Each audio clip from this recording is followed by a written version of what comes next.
Hi everyone. I had a comment posted on something I wrote, or maybe a video a couple of days ago, and I wanted to address it as its own video. So it was from a mum, and here's what she kind of, like in a nutshell, she wrote that she was feeling really helpless regarding the lack of being able to protect her adult children, and that what I think, I'm not sure if both sons, but one of her son, 31-year-old, had had his first shot. She was having sleepless nights trying to figure out how to get him to stop taking the second one. And she said, it's the first time I truly believe I have completely failed my sons.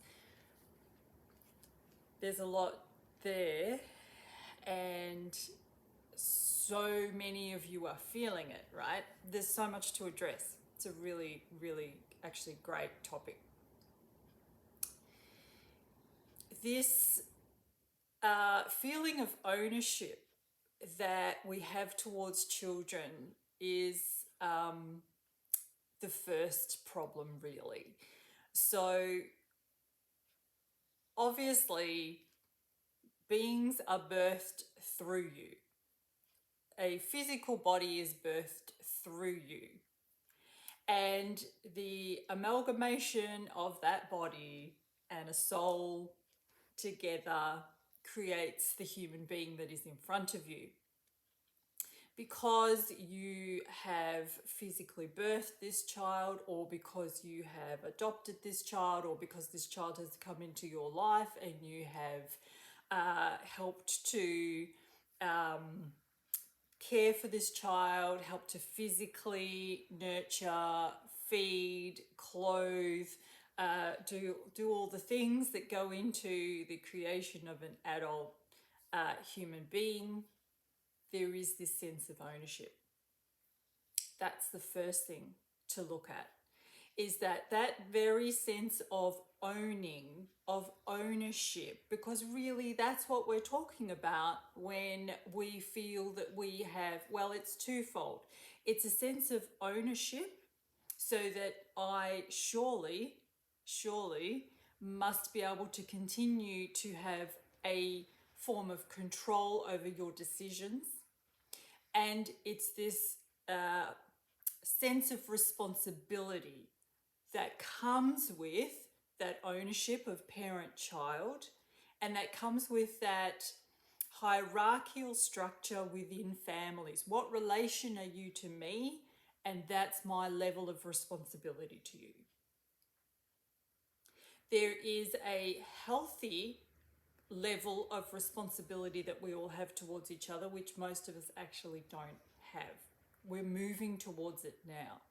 And there's an unhealthy, toxic level of responsibility that we have been taught in this unhealthy and toxic world that we are waking up from, that really shows up at the moment. So it's my responsibility to get you to see what is a danger to you. However, that implies ownership, because for a sovereign being in a sovereign world, it is up to each one of us individually to determine what is good for us and what is not good for us. If we change the words here, if we take out the word getting him to have his second, and we put in place getting him to see that if he does not accept Jesus Christ as his Savior, he will go to hell. Getting him to accept that if he does not stay in the cult that we are currently in, I will no longer be able to have a relationship with him. Getting him to see that homosexuality is a sin and he will be judged for it. Getting him to see that insert anything there, and you will find someone on the planet who holds that belief. There is the mother right now that is having sleepless nights because she can't get her 31-year-old to have the.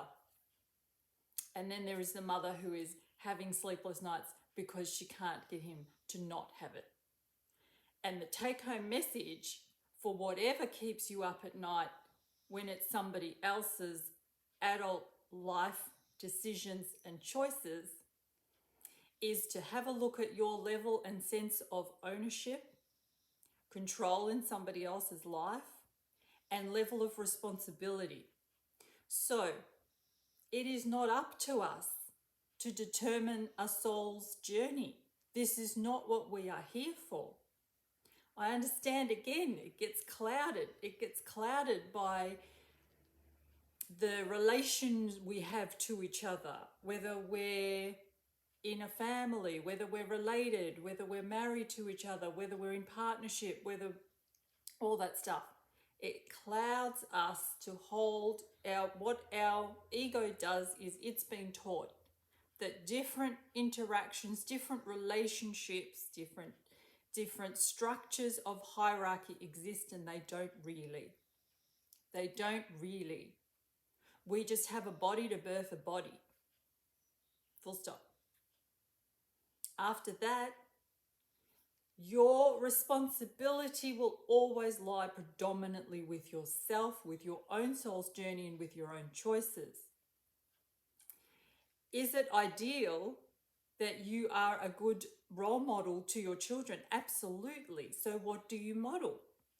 You model acceptance, you model love, you model kindness, you model forgiveness, you model your own power, you model your own conviction in your choices, you model respect, you model confidence, you model calm, you model peace, you model critical thinking, you model respect for intuition, you model discernment,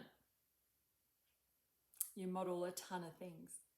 And then you allow that other being to be on their soul's journey, knowing that it is not your responsibility to determine another soul's journey.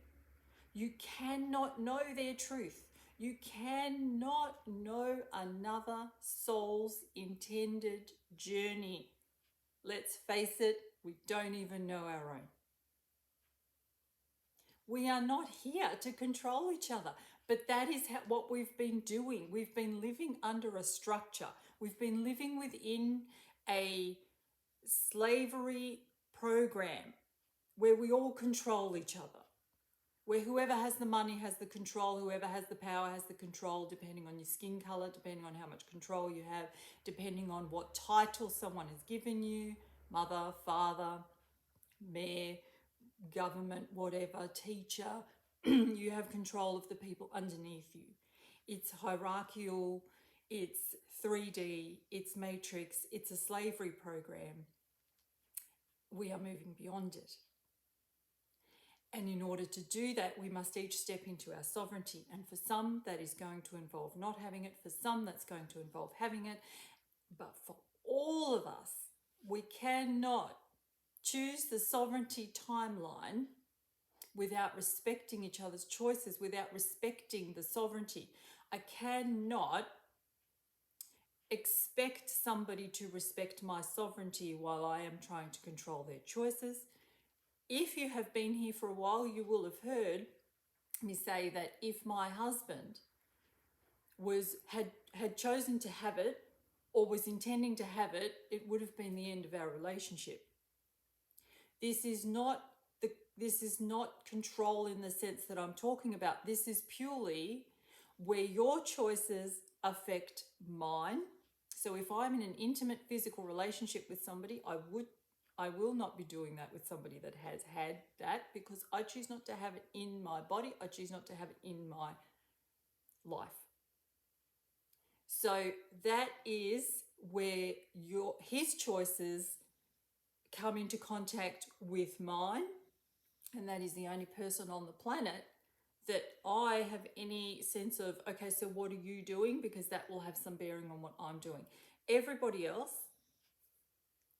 and also I can't control. So if he was to choose that, it would be the end of our relationship. But that is totally in his power to choose that, and totally within mine to make my choices. When it comes to anybody else, there is no control over anybody's choices. There is just then your reaction, what you choose to do in relation to what they have done. But remember, as a parent, if you want to look at how to be a success within that relationship with your child, choose kindness, choose support, choose respect, choose a modeling of sovereignty. I hope that helps people. Much love.